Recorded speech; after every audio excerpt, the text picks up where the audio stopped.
shunaqa go'zal dinda ekanmiz. Alhamdulillahi ala ni'matil islam degan arablarda duo bor.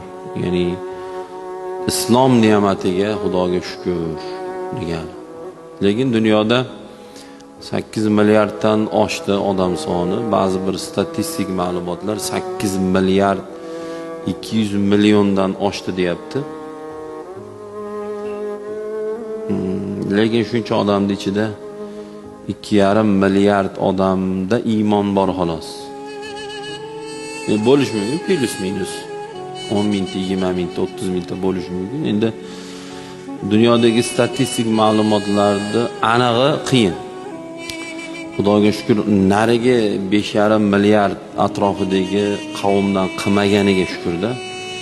O'ylab qo'rqib ketasiz odam, agar o'shnaqa otadan, o'shnaqa onadan tug'ilganimizda o'sha ota-onamizni dinida bo'lardikda endi. Xudo saqlasin. Kimdirda ota-onasi butga sig'inuvdi, bola ko'ruvdi, bolasi ham billa butga sig'inyapti, o'tga sig'inyapti, molga sig'inyapti. Qaysidir farzand ota-onasi ateist, ya'ni Xudoni yo'q deydi. Yo'q, sig'inish degan narsa yo'q. U butga ham sig'inmaydi, Xudoga ham sig'inmaydi. Shunaqa sig'inish degan narsa yo'q deydi. Xudosizlar. Shu dadasi, onasi shunaqa bo'lgani uchun bolasi ham shu ahvolda, Xudo saqlasin. Shu biz ham taqlidiy mo'minmizda, taqlidiy deganda ota-onamizga taqlid qilib biz mo'min bo'lganmiz.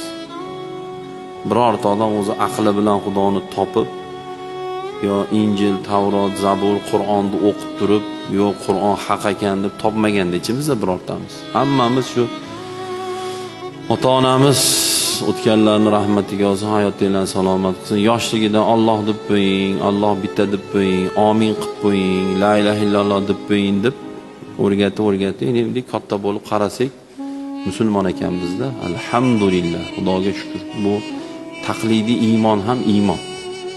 Ya'ni taqlid qilib keyin angladik musulmonligimizni. Hozir 3 yashar bola la ilaha illalloh Muhammadur Rasululloh do'radi, lekin uni anglamaydi. 1 yoshar bolaga refleks qilib odat qilsa bo'ladi. Alloh bitta deb qo'yin desa, nima qiladi?